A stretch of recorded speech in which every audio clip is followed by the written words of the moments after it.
ذکر احمد سے سینہ سجا ہے، عشق ہے تماشا نہیں ہے۔ ہمارے لیے ایک ایک لمحہ، ایک ایک گھنٹہ انسانیت اور شرافت کے ساتھ زندگی گزارنا مشکل ہو گیا۔ آج انسان سے ڈر رہا ہے، انسانیت کے نام سے خوف معلوم ہو رہا ہے۔ سمجھ میں کچھ نہیں آتا کہ انسان کی شکل میں یہ درندے کہاں سے آ گئے کہ انہوں نے شیطان کو بھی شرمندہ کر دیا۔ بزرگوں، روزانہ ہم اخباروں میں یہ پڑھتے ہیں، اور ہم ہوں یا آپ ہوں اپنے علاقے میں یہ سنتے ہیں اور دیکھتے ہیں کہ فلاں شخص نے فلاں کی بہن کو زندہ جلا دیا، فلاں مقام پر ایک نوجوان نے ایک بھائی کی بہن کو زندہ جلا دیا۔ آخر ہم ان جلتی ہوئی تصویروں کو ہم دیکھتے ہیں، ان رپورٹوں کو پڑھتے ہیں، تو کیا ہمارے دلوں میں غم و الم کا طوفان نہیں اٹھتا؟ کیا ہے میرے مولا، ہم انسانیت کے چمن میں ہیں یا درندوں کے کسی جنگل میں ہم اپنی زندگی بسر کریں؟ میرے محترم بزرگوں، دوستو، قرآن کریم نے تو کہا الرجال قوامون علی النساء، کہ ہم نے مردوں کو عورتوں پر قوام مقرر کیا ہے۔ مطلب یہ ہے کہ مرد عورتوں پر سردار ہے، مرد عورت پر سردار ہے، اور اللہ نے اس آیت کے ذریعے مردوں کو اس کی حیثیت، اس کی شخصیت، اس کی اوقات کو واضح فرمایا تمہاری حیثیت کیا ہے؟ تمہاری حیثیت قوام کی ہے، یعنی سردار کی ہے۔ یہ تم پر لازم ہے کہ تم محنت سے کمائی کر کے حلال رزق کے ذریعے سے اپنی بیوی کے نانو نقہ اور اپنے بچوں کی پرورش کرنا یہ مردوں پر فرض فرمایا۔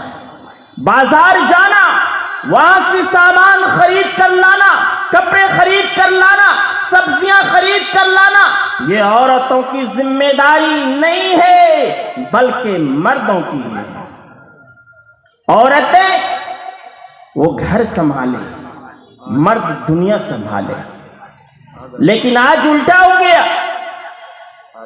الرجال قوامون علی النساء کا تو ترجمہ ہی الٹا کر دیا۔ آج کے ڈیٹ میں عورتیں سردار بن بیٹھی اور مرد گھر کو سنبھالتے ہیں، اور عورتیں باہر سے سامان لاتی ہے۔ کیوں؟ معلوم ہے مرد کے ذہن میں بھی یہ بات ڈال دی جاتی ہے کہ آپ جاتے ہیں فلاں سامان 100 روپے میں خرید کر لے آتے ہیں، ہم جاتے ہیں تو 70 روپے میں خرید کر لے آتے ہیں، ڈسکاؤنٹ مل جاتا ہے۔ میرے محترم بزرگوں، دوستو، آج تلک و جہیز کی ایسی لعنت اور یہ سماج کو اتنا کوہرام مچا کر رکھ دیا ہے کہ اگر آج بیٹی پیدا ہو جائے تو باپ آج تاریخ سے سوچنے لگتا ہے کہ آج کی تاریخ میں 5 لاکھ روپے خرچ ہوتے ہیں نکاح کے اندر، تو 18 سال 20 سال کے بعد جب اپنی بیٹی کی ہم شادی کریں گے تو 10 لاکھ سے کم میں نہیں ہوگا، وہ جوڑ گھٹاؤ کرنا شروع کر دیتے ہیں۔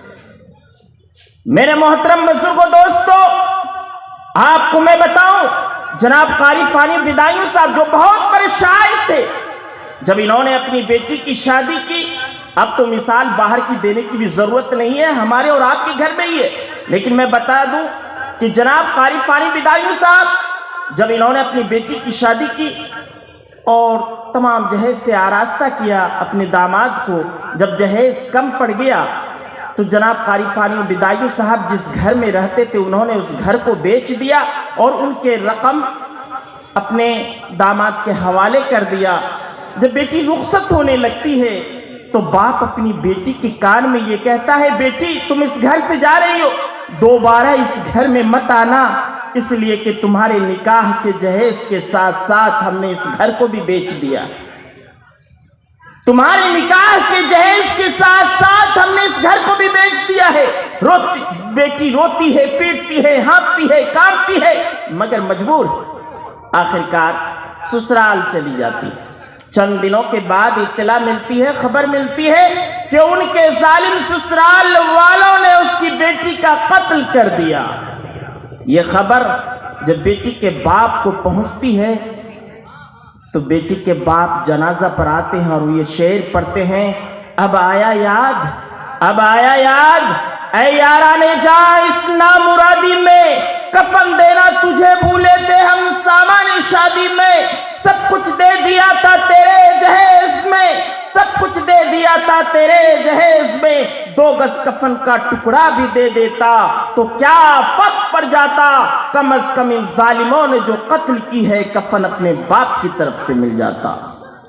मेरे मोहतरम बुजुर्गों, दोस्तों, हुजूर सल्लल्लाहु अलैहि वसल्लम ने निकाह को बहुत आसान बनाया था, बहुत आसान, सबसे आसान निकाह को बनाया, सबसे मुश्किल काम ज़िना को बनाया। फरमाया ज़िना हराम है और निकाह मेरी सुन्नत है। जो इंसान निकाह करना चाहे वो मिनटों में कर सकता है और जो इंसान ज़िना करना चाहे तो इस्लाम ने उसकी ऐसी दर्दनाक सजाएं मुकर्रर की हैं कि अगर एक ज़ानी को सरेआम सजा दे दी जाए तो ये सजा देखकर दुनिया कांप उठेगी।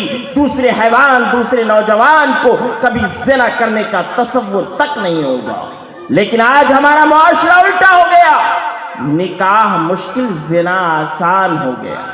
अगर कोई नौजवान इन रस्मों को तोड़ भी दे तो अल्लाह आराम करे, हमारी घर की औरतों पर बाज घरों में हुआ करती है कि हिमालय पहाड़ में जलजला आ सकता है, आसमां हिल सकता है, मगर चंद ऐसी औरतें होती है कि वो अपनी बात से नहीं मुकरती, वो कहती है कि जो मैं चाहूंगी वो होगा, मतलब जो रसूलुल्लाह ने चाहा वो हमारे घर में नहीं होगा।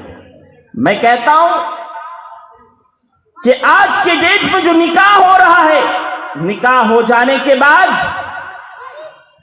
जब रुखसती होने लगती है ना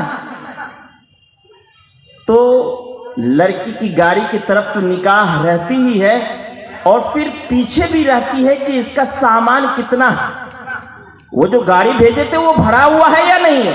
अगर भरा हुआ नहीं रहे तो उसी तारीख से उस बेटी की हालत बुरी कर देते हैं, जहन्नम बना देते हैं। मैं कहता हूं ऐसी औरतों से कि तू भी तो किसी की लाडली है, तू भी तो किसी की बेटी है। अगर ये जुल्म तुझ पर होता, अगर ये जुल्म तेरी बेटी पर होता तो बता तेरे माँ बाप पर क्या गुजरती। कहा कांपते होठों की फरियाद भी बिक जाती है, कांपते होठों की फरियाद भी बिक जाती है, चादरे पैकरे अज़दाद भी बिक जाती है। तुम तो दौलत के पुजारी हो, तुम्हें क्या मालूम जब फाके पड़ते हैं तो औलाद भी बिक जाती है। मेरे मोहतरम बुजुर्गों, दोस्तों, हुजूर सल्लल्लाहु अलैहि वसल्लम ने जो निकाह को आसान फरमाया, उन्होंने सिर्फ कहा ही नहीं करके दिखा दिया, उन्होंने करके दिखा दिया। उनके सहाबा इकराम ने अमली जामा पहन कर दिखला दिया। 2 सहाबी हैं, गौर से सुनिएगा, 2 सहाबी। सहाबी किसे कहते हैं पता है?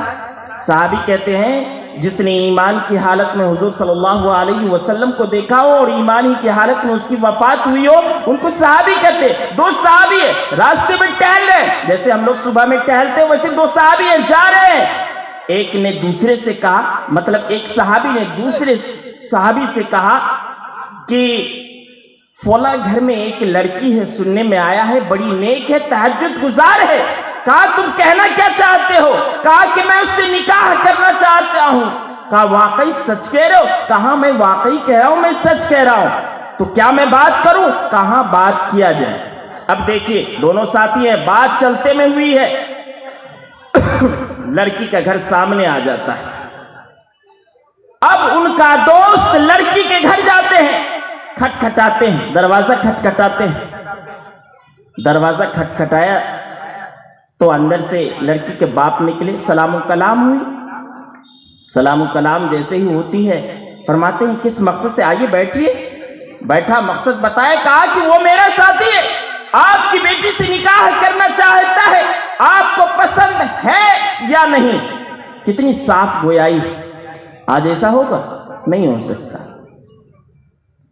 कहा वो मेरा साथी है, आपकी बेटी से निकाह करना चाहता है, आपको पसंद है या नहीं। लड़की के बाप ने सर झुकाया, थोड़ी देर सोचा, सोचने के बाद सर उठाया, कहा वो पसंद नहीं। यहीं समझ लीजिए वो पसंद क्यों नहीं, यहीं बताता चलूं। वो इसलिए कि हर माँ बाप ये चाहता है कि मैं अपनी बेटी का निकाह बड़ा करीब में करूं, और वो बसरा के रहने वाले थे, इसलिए उन्होंने कहा वो पसंद नहीं।